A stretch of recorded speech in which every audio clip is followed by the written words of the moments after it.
It is no mystery that Star Citizen is not really a safe place.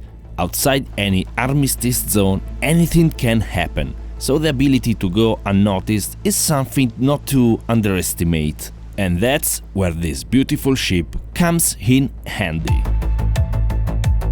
I'm Joro5 and today we are flying the Razor X, the stealth variant of the Razor line, a single-seat ship that combines pure racing with covert-ops capabilities. We'll cover the lore, what I don't like, what I like, the best use scenarios, the improvements I'd make and my final verdict. Let's go! Lore. The Razor didn't come out of nowhere. MISC has been orbiting the racing scene for decades, but the Razor is the moment they fully commit. Built for the 2947 Murray Cup by Mirai, MISC's high-performance division, it's pure competition hardware. Not an adaptation, not a multipurpose platform, a racer first. Design around Xi'an-influenced thruster design is the payoff of a long racing thread. Back in 2898, when the New Horizons Speedway opened on green, a moment often treated as the start of the modern Murray Cup era, a MISC ship, the Daedalus Mk8, set a lap time that's still described as unbeaten. That run didn't bring the cup home, but it permanently linked MISC to top-tier star racing. This legacy eventually led to Trevor Human's victory in the Razor. And Mirai doesn't leave it there. Once the Razor name becomes part of that racing story, the platform starts to branch out into two variants with very different intentions. The LX is the straightforward evolution, tuning the ship toward even more extreme straight-line speed. The EX is the curveball. The idea is simple: a ship fast enough to chase, small enough to slip through, and quiet enough not to light up scanners. Same frame, but tuned for low signatures, with stealth-grade materials and low emissions components. It was originally a specialty build for the UEE advocacy, but in the end the advocacy rejected it for widespread use, so Mirai pivoted and released the design on the civilian market. From the real-world development side, the Razor first appeared to backers during the concept sale in December 2016. Designers talk about the Razor as racing only by intent, unlike ships that are racer as a secondary role. The EX variant arrived in Alpha 3.1 in 2018, and that's where things get more complicated. For a long time, stealth as a gameplay system was basically missing, so the X's supposed advantage didn't translate into real day-to-day value, and it didn't help that for quite a while the X also had the worst flight performance in the Razor line. But today stealth is actually meaningful, and the X even got flight performance on par with the regular Razor. What I don't like. Situational. The Razor X is a great ship, but it's clearly very situational. It really shines in specific uses like scouting, racing and stalking. It's not the kind of ship you pick when you want a full gameplay evening. It's more like a surgical tool, amazing when the situation fits and not so useful otherwise. If your plan is to show up, do a bit of everything, adapt on the fly, the X will feel restrictive. But if your plan is go there fast, stay invisible, choose the moment and vanish, then it shines. As a fighter, it works best as a hit-and-run ship that supports heavier fighters by keeping enemies unsettled. Fighting with the X solo is possible but not easy, even with the stealth edge, because it really demands top-tier piloting skills. If discretion matters to you but you want more flexibility, you should look at ships like the Ghost or the Sabre if you want a higher damage output, or the Prowler utility if you want real versatility. No stealth components. Despite being classified as stealth, the EX today mounts competition components, which is kinda weird. You'd expect at least a couple of stealth parts by default, just for consistency with the whole covert-ops fantasy. Default weapons. Maybe it's me, but with the default Helion scatterguns, I can't really take down any target in a decent amount of time. You have to get really close, and that makes hitting small or fast targets a nightmare. What annoys me the most is that these stock guns prevent the EX from being even remotely claim and use. On a ship that's already not very versatile, having weapons that narrow its use even further makes no sense. It basically forces you to swap the guns if you want any flexibility at all. Sounds. I'm not really fond of its engine sound design. I would have preferred something more deeper, more visceral, more tense, like a racing tune engine should feel. Right now, it sounds a bit too clean for a ship that's supposed to be both a razor blade and a rocket. On the flip side, that clean sound goes usually unnoticed, especially in the middle of everything else. And that kind of works in the X favor because it makes the ship even stealthier. What I like. Ninja playstyle. The EX has one of the lowest radar emissions in the game, which is remarkable, especially when combined with some of the highest acceleration and top speed in the game in a such tiny frame. It's not just hard to see, it's the kind of ship that makes people doubt about their own scanners. With this ship, you'll basically be like a magician, appearing and disappearing as you like.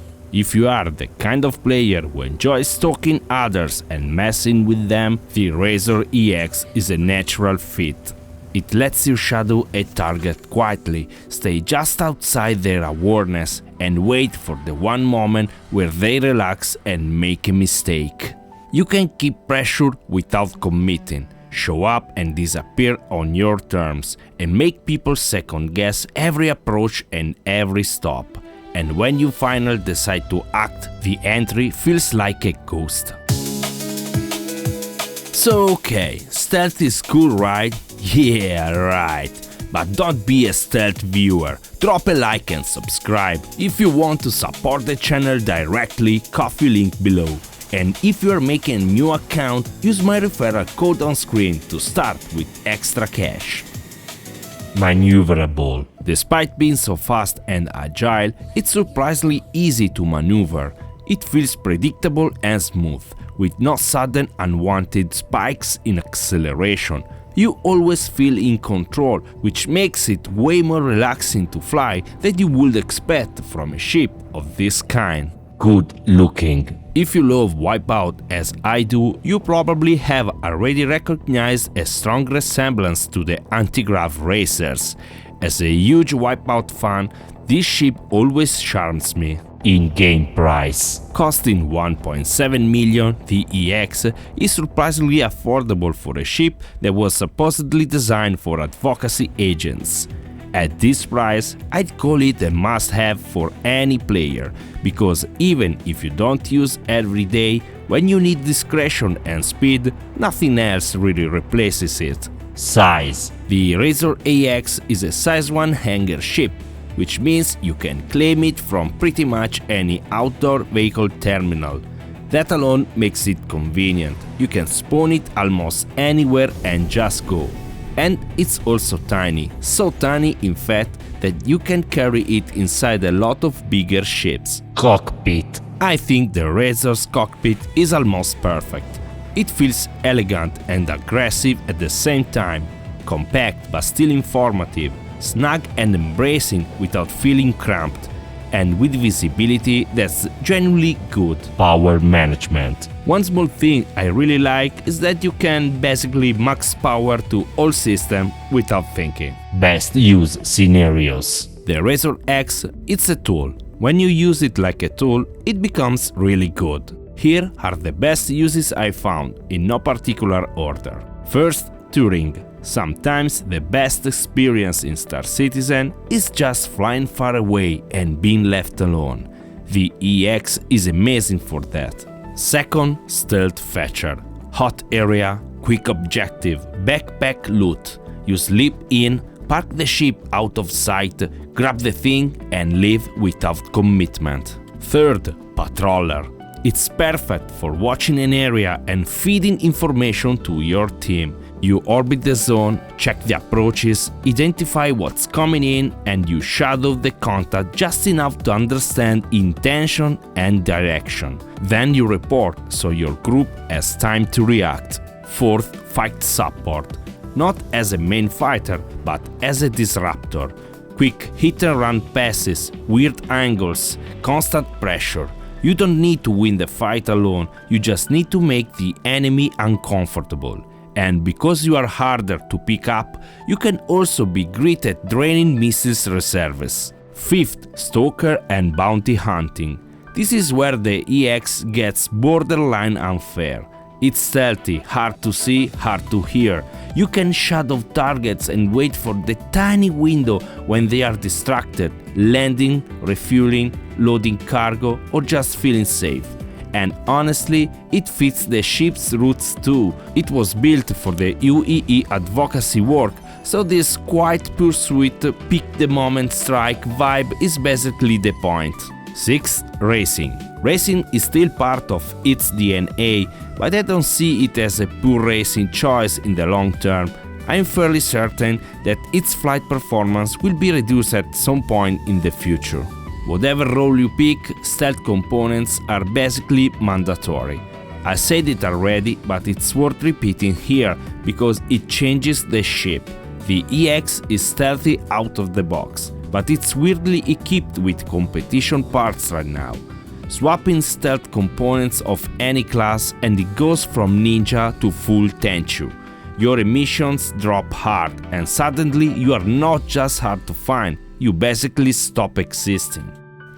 To give you an idea, in SPViewer radar detection calculator, a stock EX can be picked up by top-tier sensors like the ones of the Polaris or Idris at around 4.7 kilometers. With stealth components, that can drop to around 2.2 kilometers depending on positioning. Against more common ships like a Hornet, you end up in the 1.8 to 2.5 kilometer range. Patch to patch, this can change, but the point stays the same. Stealth upgrades matter. And the other killer feature is size. The EX is small enough to be carried inside many larger ships, which makes it one of the best deployable scouts in the game. It's basically a stealth probe you can fly yourself. Improvements. The only thing I'd change on the Razor X is the engine sound. I'd love it to feel more racing tuned, deeper and more aggressive.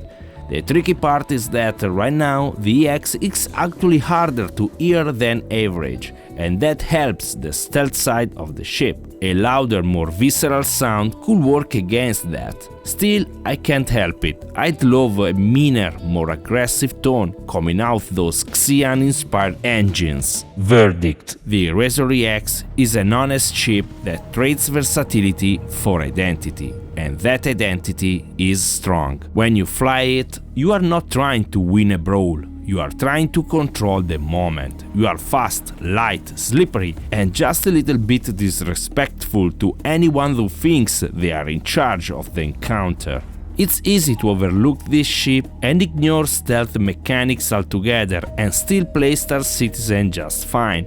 For many years, stealth mechanics were undercooked, if not totally absent, but those days are gone. You can ignore the stealth approach, but sooner or later the stealth approach will get you, if not already. And if stealth gameplay becomes more common, it could also give real meaning to ships that are currently not relevant, especially in the exploration class.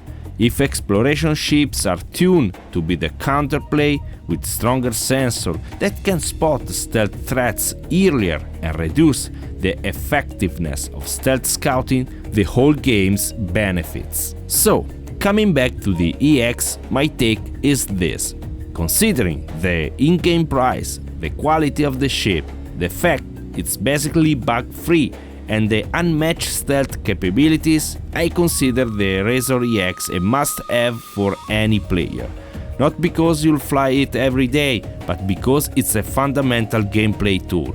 And it's cool as hell, of course. And you, what do you think of the EX and stealth mechanics in general? Any thoughts or cool stories to share? I'd love to hear them in the comments. Until next time, see you in the verse.